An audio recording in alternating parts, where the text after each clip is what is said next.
औरत का कौन सा अंग दबाकर अमीर बन जाते हैं। जो भी मनुष्य औरत का यह अंग दबाता है उसके घर में सदा माता लक्ष्मी का वास रहता है और महालक्ष्मी की कृपा सदैव बनी रहती है। मित्रों, आज के इस वीडियो में मैं आपको एक सच्ची कहानी के माध्यम से बताऊंगा कि औरत का वह कौन सा अंग है जिसे हर पुरुष को दबाना चाहिए। मित्रों, कहानी को पूरा जरूर सुनना, क्योंकि माता लक्ष्मी कहती हैं, अधूरी जानकारी विष के समान होती है। इसलिए वीडियो को बीच में छोड़ने की गलती ना करें और ध्यान लगाकर पूरा जरूर सुने।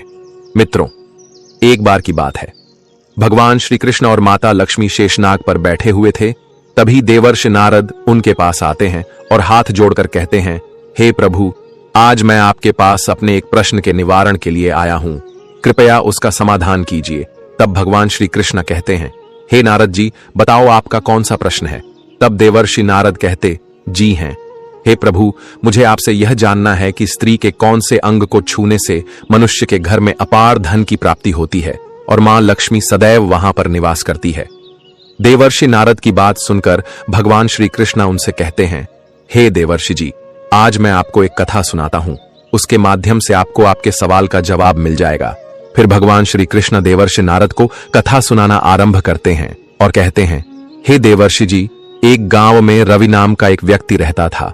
वह अपनी पत्नी से बहुत ज्यादा परेशान था, क्योंकि उसकी पत्नी बात बात पर हमेशा उसे ताना मारा करती थी और उससे कहती थी कि तुम्हारे पास है ही क्या, घर में खाने तक को कुछ नहीं है। उसके घर में बिल्कुल कंगाली छा गई थी, एक भी रुपया नहीं था और उसके घर में खाने के लिए अन्न का एक दाना तक नहीं था। एक तो घर में खाना नहीं था और ऊपर से पत्नी के ताने, इन सब से रवि बहुत परेशान हो गया था। उसे समझ नहीं आ रहा था कि वह क्या करे। फिर एक दिन की बात है, रवि अपने घर से निकलकर एक सुनसान रास्ते पर जाने लगा। वह उस सुनसान रास्ते पर चल ही रहा था कि उसे एक तपस्वी बाबा तपस्या करते हुए दिखाई दिए और रवि उनके पास जाकर बैठ गया। जब तपस्वी बाबा ने अपना तपस्या खत्म किया तो रवि उनके सामने बहुत जोर से रोने लगा। तपस्वी बाबा ने रवि से कहा, हे बेटा, तुम्हें क्या परेशानी है, तुम क्यों रो रहे हो, आखिर तुम्हें क्या दिक्कत है।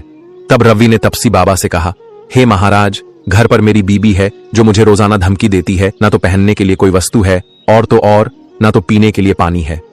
हे स्वामी, मैं गरीब हूं तो इसमें मेरा क्या कसूर है। मैं कितना भी कुछ कर लूं लेकिन धन कमा ही नहीं पाता हूं। मेरा एक छोटा सा धंधा था, वह भी पत्नी के रोज रोज लड़ाई की वजह से चौपट हो गया है। वह दिन रात मुझसे झगड़ा करती है। अब तो मैं दाने दाने के लिए मोहताज हो गया हूं। हमारे घर में खाने के लिए कुछ भी नहीं है, इसके अलावा पहनने के लिए वस्त्र भी नहीं है। लेकिन मैं अपनी पत्नी को समझाता हूं कि वह मुझे ताने ना मारे, मुझसे झगड़ा ना करे, लेकिन वह बिल्कुल भी नहीं मानती है। हे महात्मा,